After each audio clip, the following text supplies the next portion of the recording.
Saudações a todos. Vamos buscar no Evangelho segundo o Espiritismo, no capítulo Bem-aventurados os aflitos, a colocação de Kardec em que ele nos esclarece. Não se deve crer, entretanto, que todo sofrimento por que se passa neste mundo seja necessariamente o indício de uma determinada falta. Trata-se frequentemente de simples provas escolhidas pelo Espírito para acabar a sua purificação e acelerar o seu adiantamento. Vamos então buscar o entendimento dessa colocação, porque é justamente no item em que ele fala sobre as tribulações, né? Que as tribulações podem ser impostas, que as tribulações podem ser provas pedidas, né? E é no capítulo que fala sobre as aflições, né? As causas anteriores das aflições, as causas atuais das aflições, porque muitas das aflições que vivemos hoje são criadas por nós hoje mesmo, né? Pela nossa forma de nos colocarmos na vida, né? Mas é muito importante esse item em que ele coloca que nem sempre os sofrimentos pelos quais nós passamos vêm na forma de resgate de situações criadas por nós mesmos num passado próximo ou até mesmo distante, porque pode ser uma prova pedida. O espírito pode pedir determinadas situações, determinadas provas, né, que vamos chamar aí de aflições, né, para poder adiantar o seu processo evolutivo. Então, ele ainda não passou por uma determinada situação e ele quer se testar. Como ele reagiria dentro daquele quadro, daquela situação, né? E consciente que determinadas provas podem acelerar esse processo de crescimento, né? E para continuar, então, nós vamos buscar no livro Vida Plena, da Joana de Ângeles, no capítulo 9, ela fala sobre as aflições. E ela coloca: as aflições têm sua causa no processo de crescimento espiritual do ser, podendo ter origem nas existências passadas, assim como na atual. É o que acabamos de falar sobre as causas anteriores e atuais, né? A aflição é resultado da insatisfação pessoal ante as ocorrências do dia a dia que não correspondem aos desejos acalentados pelo indivíduo que se sente frustrado ou melindrado pelo desagradável não esperado. Então, quantas aflições pelo nosso desencanto, pela nossa frustração, pelo nosso estado melindroso de não aceitarmos determinadas coisas, por uma insatisfação pessoal, né? Cada pessoa sempre espera o melhor para si, confiando nos próprios valores e elegendo-se merecedor das melhores conquistas no seu comportamento considerado por ele próprio como excelente. É essa realmente a análise que fazemos de nós, né? É o que ela está colocando aqui. Nos achamos assim muito ótimos, né? Qualquer fato que não corresponda a esse clichê causa desgosto, inevitável aflição que se lhe instala, gerando mal-estar, né? Um desgosto que nós deixamos permanecer, que vai gerar mal-estar. A aflição, normalmente, é filha dileta do orgulho, que se sente ferido como se fosse credor de um regime de exceção na jornada em que se encontra. É muito comum esse estado de rebeldia, de revolta, por não aceitarmos determinadas situações, nos decepcionarmos, nos desencantarmos, e o pior é que isso vai ficando, né? Porque nós não trabalhamos essas frustrações justamente por sermos muito orgulhosos, né? Como falo, o egoísmo é irmão gêmeo do orgulho. né? Aliás, a aflição normalmente é filha dileta do orgulho, né? Então, por alimentarmos isso, acabamos ali deixando que esses sentimentos frustrantes se instalem, né? Mas eles estão ali e vão vir à tona na forma de recalques, né? E ela continua: o egoísmo, irmão gêmeo do orgulho ou soberba, é um vírus terrível que consome o espírito e gera vários males que o levam a sucumbir nos compromissos assumidos. Muito interessante o egoísmo, irmão gêmeo do orgulho, né? Porque egoísmo, ego, né? É centralizar tudo em nós. Quando centralizamos tudo em nós, nos tornamos muito egoístas, né? E isso vem do orgulho mesmo. Não se permitindo o autoexame, porque a forma de livrarmos tudo isso é nos conhecermos. Não se permitindo o autoexame, o de consciência para analisar o processo existencial, sua finalidade e as razões pelas quais determinados acontecimentos lhe sucedem, surpreende-se com o desagradável, o insatisfatório, o perturbador. Vivendo-se em um mundo transitório, interessante, né? Vamos voltar um pouquinho. Determinados acontecimentos vão sucedendo e ficamos surpresos, né? Com a chegada daquilo que consideramos desagradável em nossas vidas. O insatisfatório, quantas insatisfações, né? O perturbador, quantas coisas que nos perturbam, né? Vivendo-se em um mundo transitório de ocorrências estabelecidas pelas divinas leis, impõe-se inatingível pelo sofrimento, embora em seu contorno encontre todas as expressões possíveis de mal-estares e de padecimentos. Não preparado para esses fenômenos, rebela-se e piora o seu quadro aflitivo ao descobrir a própria fragilidade. Então é comum nós vivermos nos achando em regime de exceção. Não, Deus não permitiria isso, isso não aconteceria comigo, né? Então, uma série de concessões vamos colocando em relação a nós mesmos e na hora das situações que chegam e como chegam, né? Vamos deixar vir à tona justamente essa nossa fragilidade ao enfrentar os desencantos da vida. A presunção, mesmo inconsciente, de que é merecedor somente de alegrias e bênçãos, quando surpreendida pelos impositivos da evolução, estertora e mais agrava a situação, né? Aquele que, por estar fazendo alguma coisa, acha que já não merece passar por tantas outras. Grande ilusão, né? Porque vai passar sim, e quanto mais se colocar em condições, mais vai passar, porque terá estrutura para enfrentar esse processo de crescimento. Há indiscutivelmente uma necessidade urgente de revisão constante dos postulados da vida, de modo a preparar-se para qualquer injunção que tenha lugar à sua frente. Todos estamos edificando um mundo que se torna melhor ou pior em decorrência da contribuição geral de todos que o habitam. E o sofrimento faz parte do processo, porquanto nem sempre tudo sucede como cada qual projeta, deseja ou espera. Sempre ocorrem fatos não esperados ou que, mesmo aguardados, são indispensáveis para a harmonia do conjunto. A não aceitação do sofrimento de qualquer espécie fragiliza o ser humano, faz dele vítima de si mesmo e o deixa vulnerável ao inconformismo, à pobreza do interior ante a aparência exterior.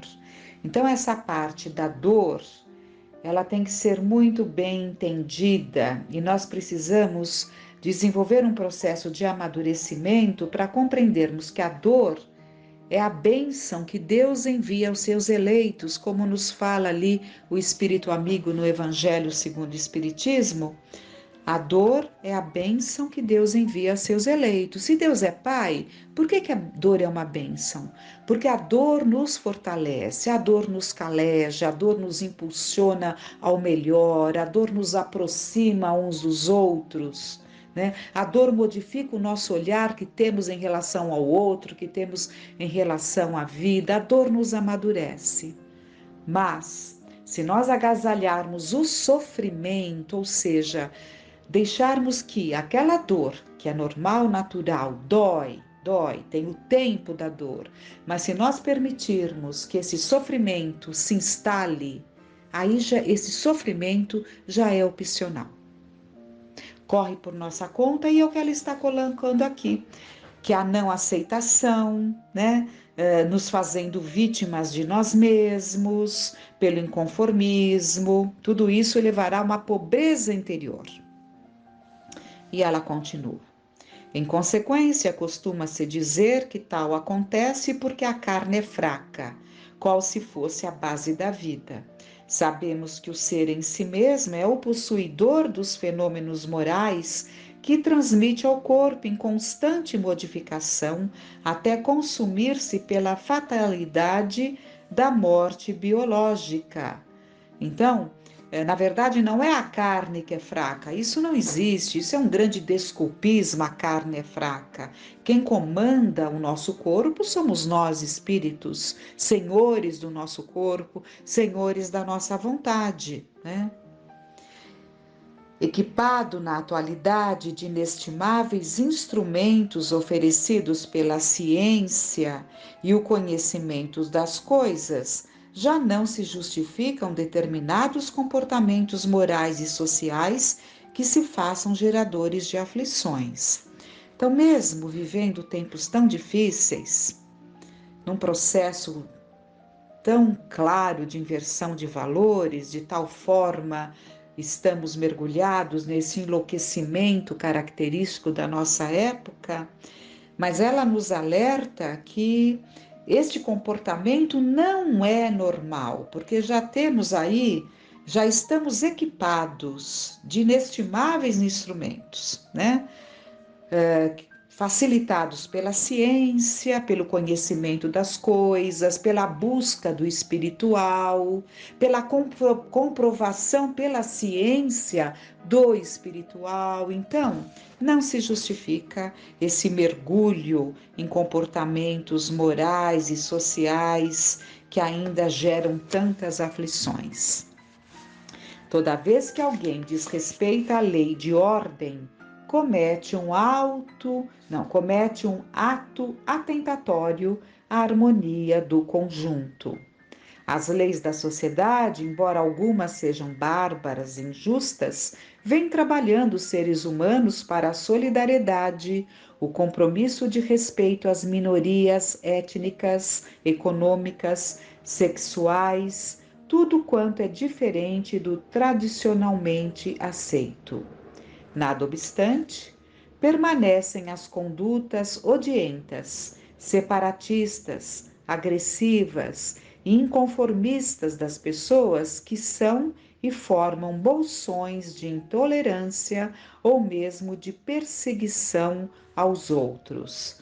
É claro que estão semeando aflições para si mesmas, renascendo no futuro nestas situações que deploram. Prestemos muita atenção, né?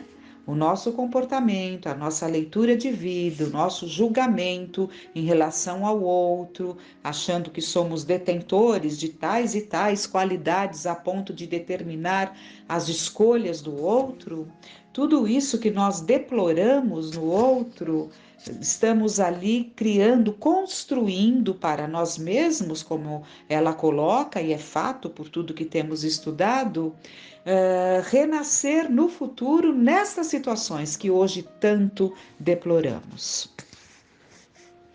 A lei de causa e efeito que vige no universo empurra o infrator para a recuperação na postura que lhe causava indignação e repulsa, naquilo que combatia com ardor.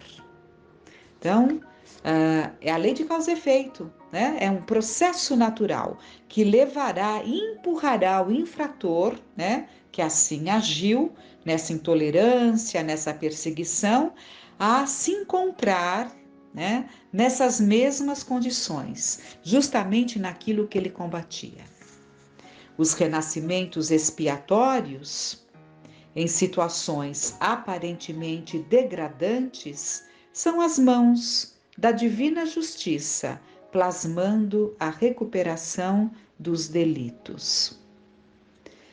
As pequenas manifestações que surgem na afetividade, na posição social e econômica, na organização somática, resultam de abusos do poder em oportunidades pretéritas para o reequilíbrio da ordem que foi perturbada. Então, olha, as pequenas manifestações que surgem na afetividade, na posição social e econômica, na organização somática, que é no corpo físico, são resultantes de abusos do poder em oportunidades pretéritas para o reequilíbrio da ordem que foi perturbada. Então, são situações que surgem ali, né, que vêm ali como uma consequência na vida de quem assim agiu, né, para o seu reajuste, não para a sua perda, porque a encarnação é sempre a oportunidade do reajuste. Mas essas situações foram criadas e elas vêm, né? Elas vêm para a oportunidade do reajuste. Os aparentes azares e incompreensões que retiram a alegria são frutos da necessidade de educação das dores morais para a aquisição de humildade necessária à harmonia interior, à ausência de culpa íntima nos refolhos do inconsciente, sempre geradora de angústia. Então, essas encarnações dolorosas, na verdade, elas estão preparando tempos melhores, né? Elas, se soubermos viver, né, aproveitar essa oportunidade, nós estaremos justamente trabalhando essa culpa íntima que surge nos refolhos do nosso inconsciente, transtornando a nossa encarnação. Cada indivíduo, pois, lavra o solo que adquiriu na construção do progresso ético-moral por intermédio das atitudes no período que lhe foi destinado para esta aquisição. Entretanto, diante da impossibilidade de volver, quer dizer, de voltar, né, para modificar os erros cometidos, dispõe do presente para construir o futuro de paz mediante as reparações indispensáveis e novas construções propiciatórias de bem-estar. Então, se não podemos modificar o que já fizemos, temos o nosso presente para construirmos um futuro melhor. Foi esta a lição magistral de Jesus nascendo em um estábulo rude. Sendo o Senhor das estrelas, conviveu com os miseráveis e desprezados, embora a sua condição de excelente filho de Deus, experimentou a crucificação quando podia desaparecer nas mãos dos seus inimigos sem qualquer reclamação ou rebeldia. Então, ele tinha ali todos os mecanismos, né, para que não fosse visto, usando as próprias leis naturais, né? Ele tinha como, mas não, né? Ele se deixou levar pelos inimigos sem qualquer reclamação ou rebeldia, porque para ele não eram inimigos, eram ovelhas queridas, né? E voltou a esta sociedade ingrata e perversa para oferecer-lhe novas oportunidades de libertar-se das aflições.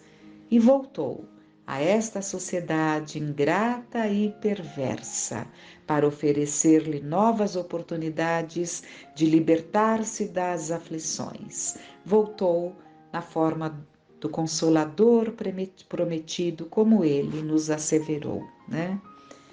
Que é justamente essa fase maravilhosa, difícil, mas maravilhosa, porque permeada dos raios da esperança de uma aurora que virá perfumar as nossas vidas. Não tenhamos dúvida disso. Confie em Deus e deixa-te atingir pelas aflições, não as valorizando demasiadamente. Vamos gravar tudo isso que está sendo dito para nós. Confie em Deus e deixa-te atingir pelas aflições, porque não adianta querer fugir, processos de fuga, enfeitando as nossas vidas com tantas coisas para não percebermos o que realmente está nos alcançando, né? Não as valorizando demasiadamente, não dando muito valor para essas coisas que nos chegam, dando o valor que elas têm, né? Avança passo a passo e descobrirás horizontes de infinita beleza que estão aguardando por ti depois de atravessares a planície baixa dos testemunhos promotores da tua evolução.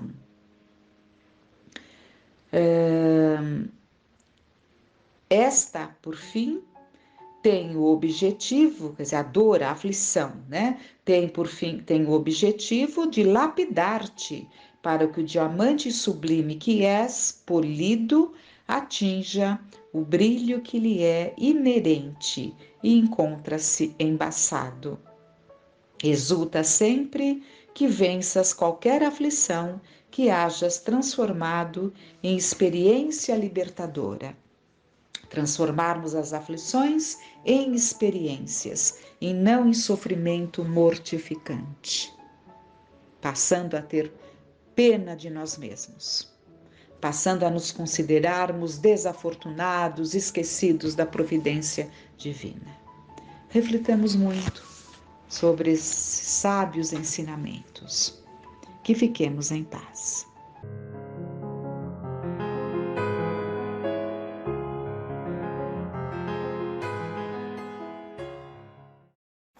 Olá a todos, nós hoje trouxemos do livro Seara dos Médiuns, é um livro que tem mensagens de Emmanuel com a psicografia do Chico Xavier.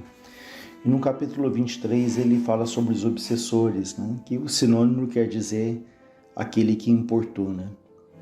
E aquele que importuna, ele fala, é quase sempre alguém que nos participou a convivência profunda no caminho do erro, a voltar-se contra nós quando estejamos procurando a retificação, o acerto necessário.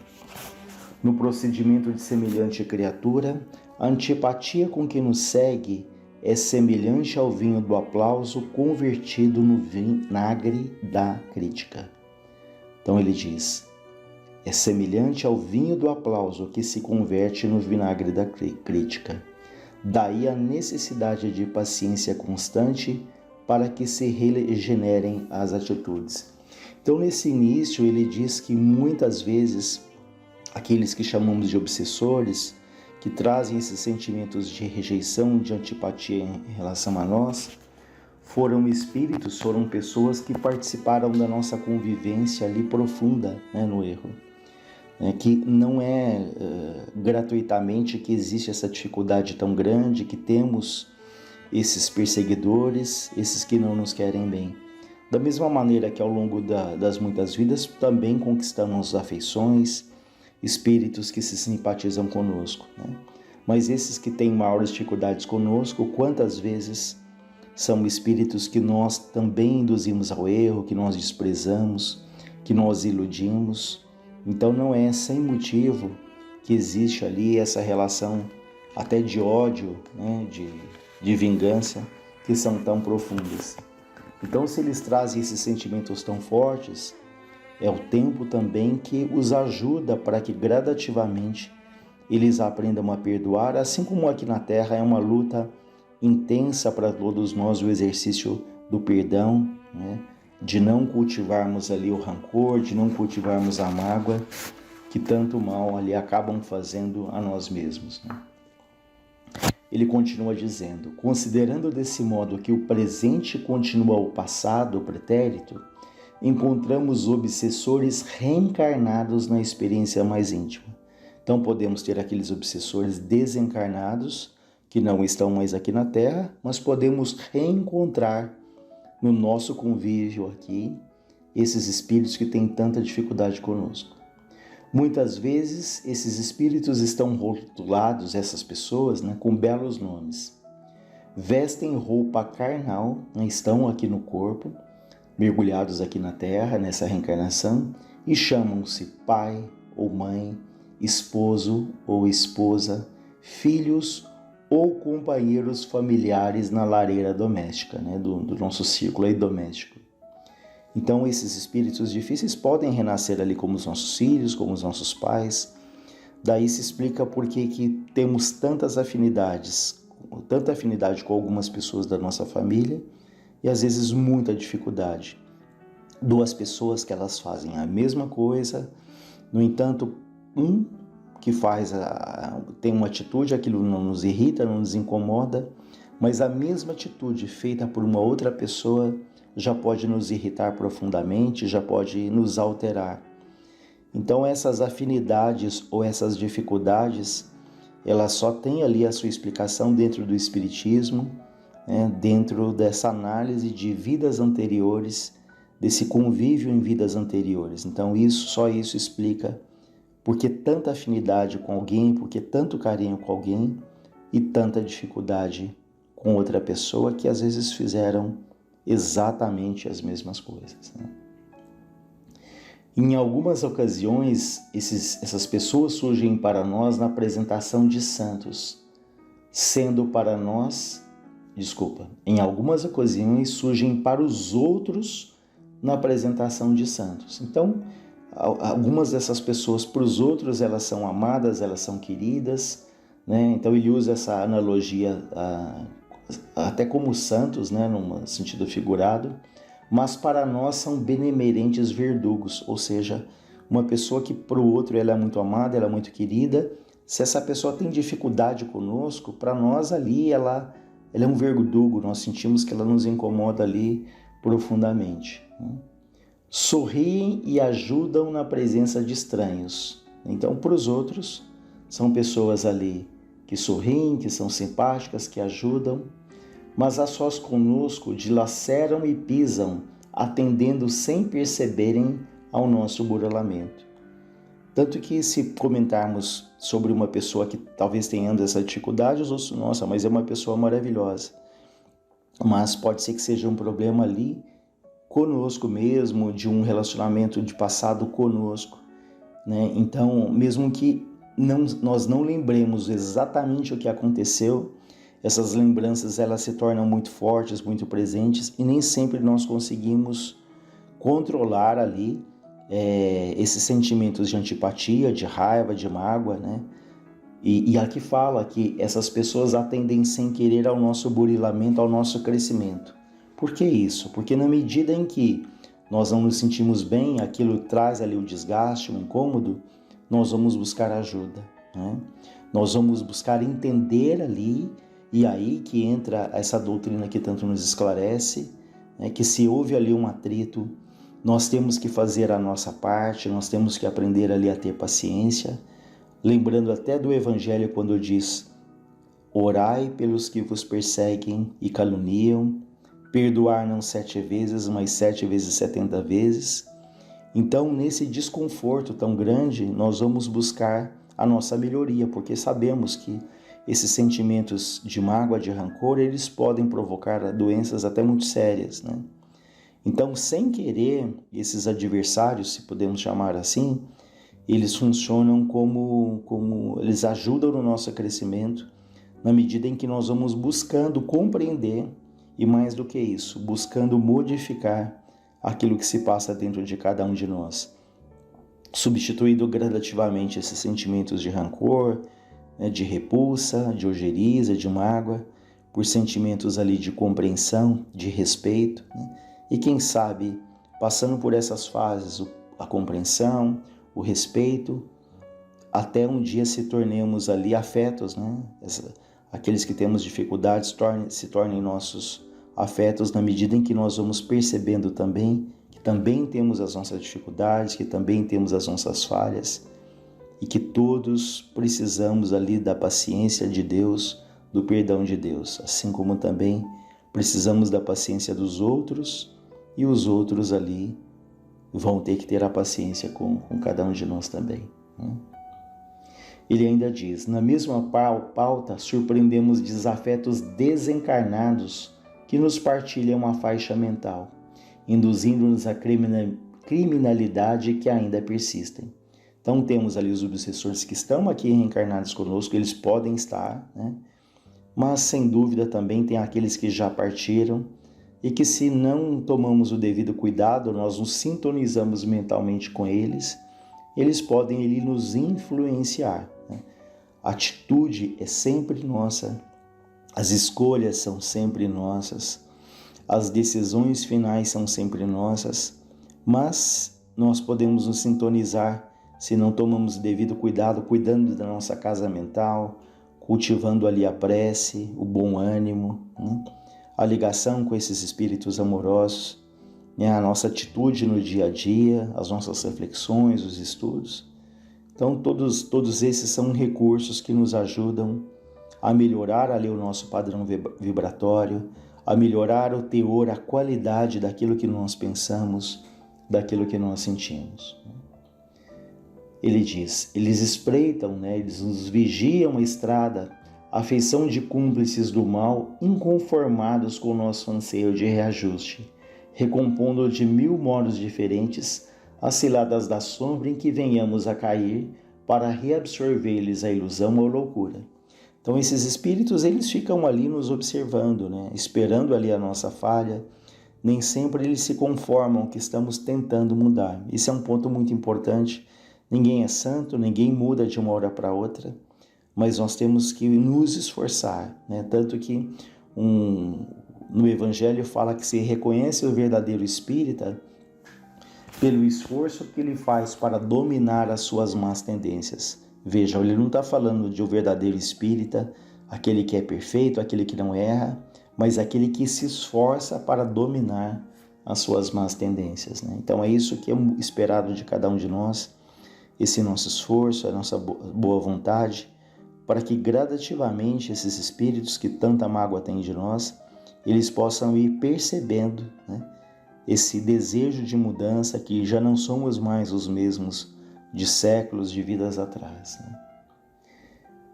Ele diz, recebe, pois, os irmãos do desalinho moral de ontem com espírito de paz e entendimento, né? Nós não podemos dar razão a eles pelas atitudes que eles tomam, atitudes muitas vezes infelizes, né? Mas também nós temos que, como ele fala aqui, espírito de paz e entendimento, né? Orarmos, vibrarmos, para que gradativamente ele se modifica, né? Acusá-los seria o mesmo que alargar-lhes a ulceração com novos golpes, né? Ficar acusando seria o mesmo que ficar abrindo as feridas essas que devem ser curadas. Crivá-los de reprimendas, de críticas, expressaria a indução lamentável a que se desmereçam ainda mais. Revidar-lhes a crueldade significaria comprometer-vos em culpas maiores. Condená-los é o mesmo que amaldiçoar a nós mesmos, uma vez que nos acompanham os passos atraídos pelas nossas imperfeições. Então nós não podemos encará-los como adversários, porque se nos machuca tanto uma influência negativa, uma decepção, uma desilusão, se fazemos o mesmo com os outros, o que nos diferencia? Nós nos igualamos, né?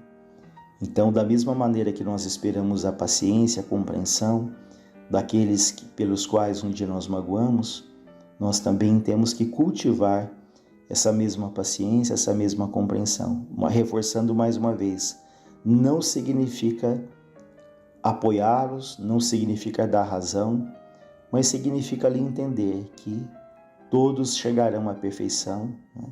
E que o nosso ataque, o nosso revide, ele só abre essas feridas, como ele diz anteriormente.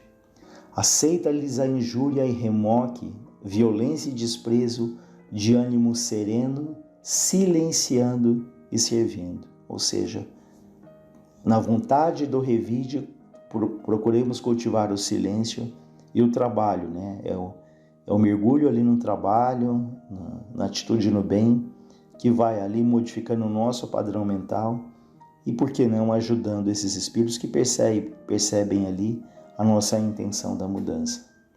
Nem brasa de censura, nem fel de reprovação. Obsessores visíveis e invisíveis são nossas próprias obras, espinheiros plantados por nossas mãos. Endereça-lhes assim a boa palavra ou bom pensamento sempre que preciso, mas não lhes negue paciência e trabalho, amor e sacrifício, porque só a força do exemplo nobre levanta e reedifica ante o sol do futuro. Enfim, é o exemplo, é mais do que todas as palavras, qualquer conhecimento, as filosofias, o conhecimento dessa ou daquela, desse ou daquele autor, nada tem mais força, nada é mais potente do que as nossas atitudes, do que os nossos atos. E de preferência que essas atitudes elas busquem ser ali discretas, silenciosas, né? E aos pouquinhos nós vamos convertendo então as mágoas, as ofensas, os supostos inimigos, nós vamos convertendo em afetos, né? Mais uma vez dizendo que isso passa pela compreensão, pelo respeito, pela misericórdia, para que aí sim a gente consiga desenvolver essa afeição na certeza de que todos nós somos filhos de Deus, que todos nós também somos devedores, que todos nós merecemos também a felicidade, que ela só se faz na medida em que essas reconciliações elas vão acontecendo. E ainda que o outro não aceite, não perceba, não queira, nós devemos fazer a parte que nos cabe, porque cada um ali responde perante a Deus, perante a própria consciência. Então não nos preocupemos excessivamente com o outro, se o outro aceita, não aceita, recebe, não recebe, né? Se ele vai nos perdoar ou não, mas preocupemos em nos concentrar no bem que pode ser feito hoje, a partir de agora. Que Deus nos ampare e nos ilumine.